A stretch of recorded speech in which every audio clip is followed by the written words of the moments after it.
Halo, selamat sore, shalom, dan salam sejahtera bagi kita semua. Perkenalkan, nama saya Primhar Suda Sembiring. Pada video kali ini, kita akan mempelajari tentang alih berkarya melalui iptek. Semoga materi pada hari ini dapat bermanfaat bagi kita semua. Adapun yang menjadi capaian pembelajaran pada video kali ini adalah mensyukuri karya Allah melalui setiap perkembangan ilmu pengetahuan dan teknologi atau iptek sebagai anugerah Allah dalam kehidupan manusia. Adapun tujuan pembelajarannya, yang pertama, peserta didik dapat mendefinisikan pengertian dari iptek. Yang kedua, peserta didik dapat menjelaskan sejarah perkembangan iptek dari masa ke masa. Yang ketiga, peserta didik dapat menjelaskan pengaruh iptek terhadap kehidupan manusia. 4. Peserta didik dapat memberikan contoh penerapan iptek di dalam kehidupan sehari-hari. Yang kelima, peserta didik dapat menilai pengaruh iptek terhadap kehidupan manusia melalui perspektif Alkitab.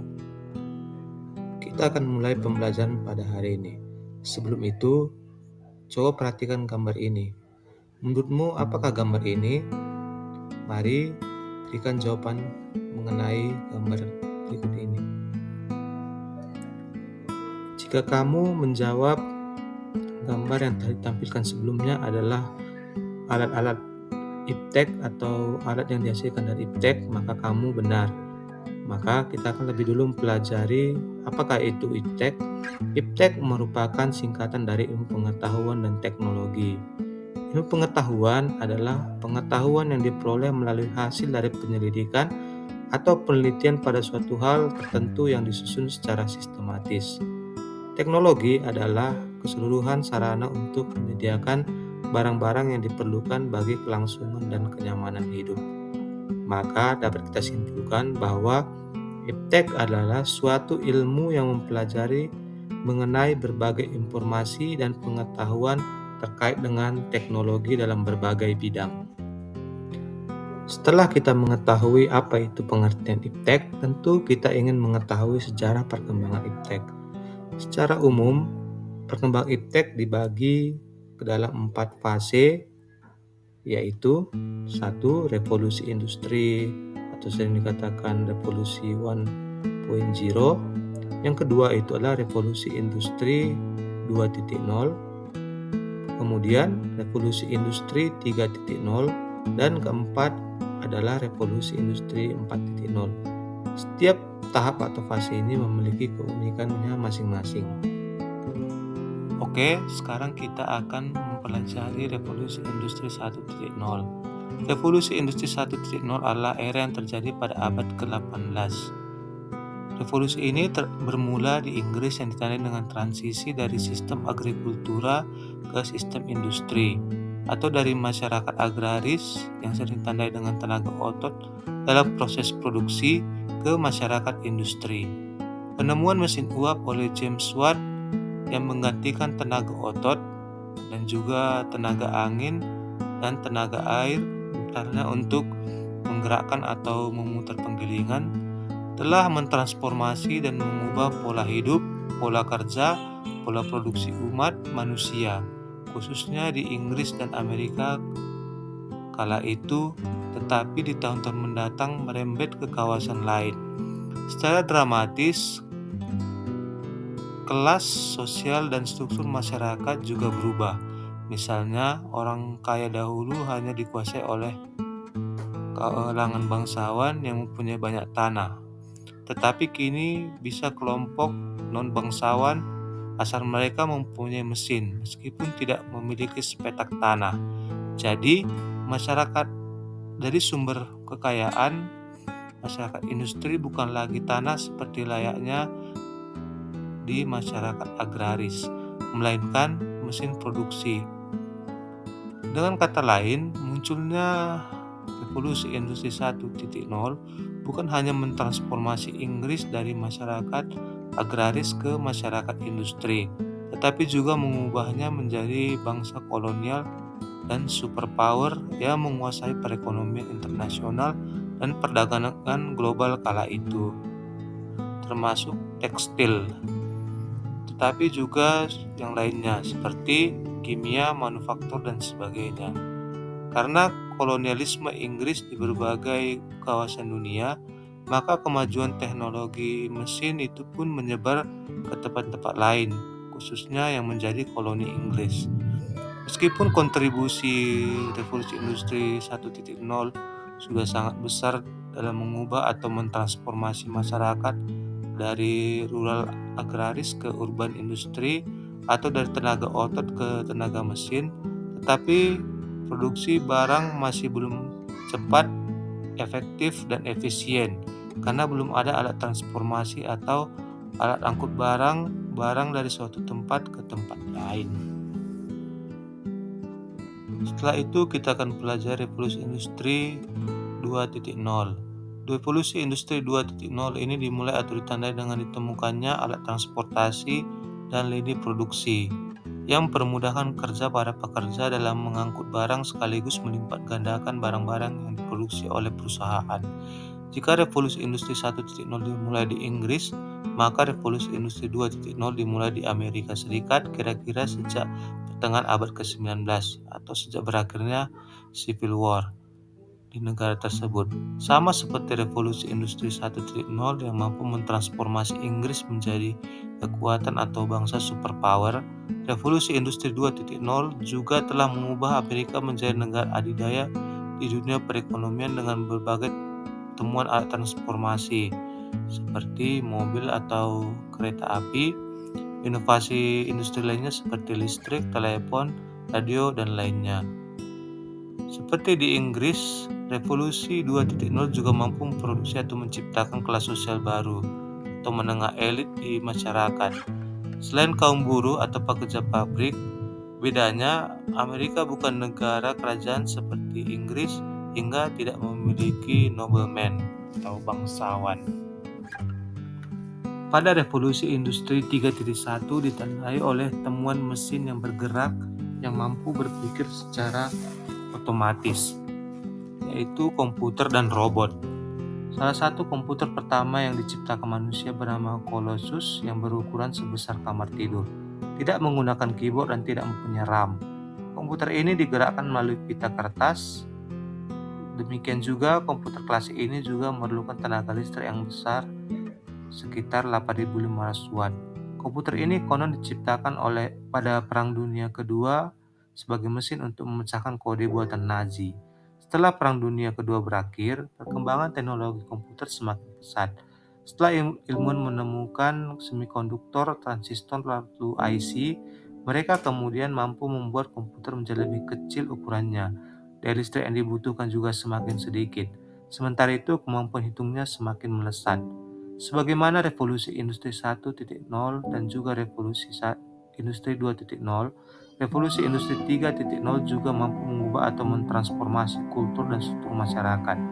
Misalnya, negara-negara maju di barat seperti Amerika Serikat, Inggris, Jerman, dan lainnya yang sebelumnya mengandalkan sektor manufaktur sebagai lokomotif perekonomian mereka, kemudian berganti ke sektor jasa seperti perbankan, teknologi, informasi, industri entertainment seperti film dan sebagainya.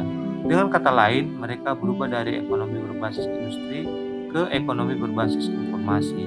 Pada era inilah kemudian muncul data digital yang sebelumnya memakai data analog.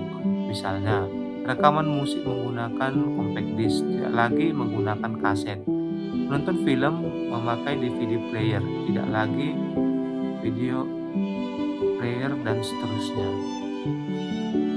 Setelah era robot, komputer, dan digital, apalagi yang dicapai oleh dunia industri, inilah babak baru yang kemudian dikenal dengan sebutan revolusi industri 4.0. Sebagaimana era revolusi industri 2.0 yang tidak mungkin muncul tanpa revolusi industri 1.0, atau revolusi industri 3.0 yang tidak mungkin ada tanpa revolusi industri 2.0, maka revolusi industri 4.0 pun tidak akan muncul ke permukaan tanpa revolusi industri 3.0.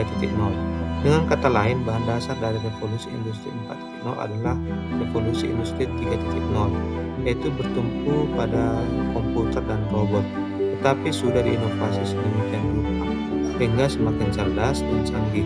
Meskipun begitu, harap diingat, bahan baku dari revolusi industri 4.0 4.0 itu adalah robot dan komputer atau katakanlah teknologi digital. Ada beberapa hal yang mendasar yang membedakan revolusi industri 4.0 dengan revolusi industri 3.0, yaitu sebagai berikut. Yang pertama, internet.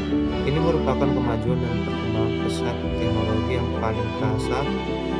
Dengan internet, manusia bisa terkoneksi dengan jaringan raksasa global internasional hanya dalam hitungan detik. Kedua, big data. Istilah ini mengacu pada kumpul atau koleksi data yang jumbo dan kompleks, sehingga tidak ada alat manajemen tradisional yang mampu menampungnya. Ketiga, cloud computing. Teknologi cloud computing ini bisa atau memudahkan manusia untuk melakukan perhitungan rumit dimanapun. Keempat, machine learning. Ini adalah sebuah mesin yang mempunyai belajar sendiri dan koreksi sendiri jika terjadi kesalahan. Setelah kita mengetahui masa-masa dan perkembangan teknologi, maka kita akan masuk ke pengaruh iptek terhadap kehidupan. Yang pertama itu yang kita pelajari adalah dampak positif dari iptek. Yang pertama yaitu akses lebih mudah ke informasi. Kemajuan teknologi telah membuat akses yang lebih mudah ke berbagai sumber informasi. Yang kedua, pertumbuhan bisnis online yang meningkat seperti e-commerce dan platform perdagangan online yang telah membantu meningkatkan sektor bisnis Indonesia. Yang ketiga adalah metode pengajaran pendidikan tanpa mengenal jarak. Selain daripada dampak positif, ada juga dampak negatif dari perkembangan iptek, yaitu permasalahan privasi pengguna.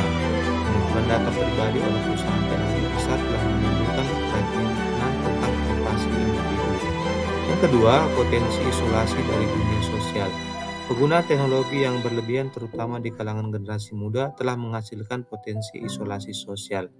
Yang ketiga, ketidaksetaraan akses teknologi berdasarkan berbagai faktor. Meskipun ada peningkatan akses secara keseluruhan, ketidaksetaraan akses terhadap teknologi masih menjadi masalah wilayah-wilayah tertentu di Indonesia yang masih memiliki akses yang terbatas. Ada berbagai penerapan iptek di dalam kehidupan sehari-hari seperti pada sektor komunikasi yang dapat dilihat pada telepon pintar maupun media sosial, pada sektor transformasi yang sering kita lihat pada kendaraan listrik maupun kendaraan otonom. Berikutnya juga pada sektor kesehatan dengan berkembangnya peralatan medis dan telemedis.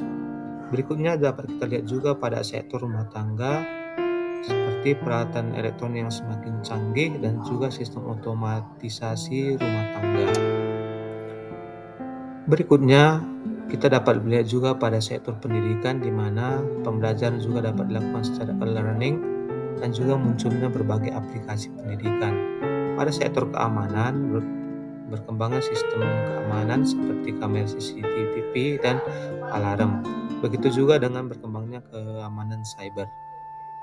Pada sektor berikutnya yaitu sektor hiburan, mulai munculnya berbagai platform musik, game online dan virtual reality. Di sektor perdagangan, munculnya juga e-commerce, marketplace dan logistik. Berikutnya kita akan pelajari pandangan Alkitab terhadap iptek. Yang pertama itu yang menjadi ayat pegang kita adalah Kejadian 1 ayat 27-28. Ayat ini mengajarkan kita untuk berani menaklukkan hal-hal yang belum terselidiki oleh akal manusia. Manusia juga diberi anugerah untuk berkuasa atas segala makhluk hidup, namun juga mengusahakan dan memelihara agar makhluk hidup baik manusia maupun hewan dan tumbuhan dapat hidup lebih layak dan berkualitas. Yang kedua yaitu Kejadian 6 ayat 14-15. Ayat ini bercerita tentang proses pembuatan kapal Nuh. Hal ini menjadi suatu pegangan bahwa iptek juga ada dalam Alkitab dan penggunaan iptek digunakan untuk rencana Allah. Yang ketiga adalah Amsal 1 ayat 1-7. Perikop ini mendorong kita untuk mencari dan mengembangkan hikmat berdasarkan takut akan Tuhan, yaitu hikmat yang menghasilkan kebenaran, keadilan, dan kejujuran. Yang terakhir yaitu adalah Efesus 5 ayat 5-18. Bagian teks ini menasihati agar orang percaya hidup dengan bijaksana. Paulus juga menasihatkan jemaat di Efesus agar jangan mabuk anggur, tapi penuh dengan Roh Kudus. Hidup yang penuh dengan Roh Kudus artinya hidup yang dipimpin dan dikendalikan oleh kehendak Roh Kudus di dalam. Jadi, bagaimana sikap kita sebagai pelajar Kristen terhadap perkembangan iptek?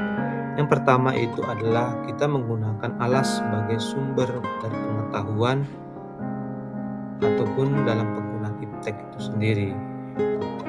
Yang kedua, kita tidak dikuasai oleh iptek, namun sebaliknya menguasai iptek itu sendiri. Yang ketiga, menggunakan iptek untuk memenuhi kebutuhan. Demikian video pembelajaran pada hari ini. Semoga video ini dapat bermanfaat dan berguna bagi kita semua. Sekian dan terima kasih.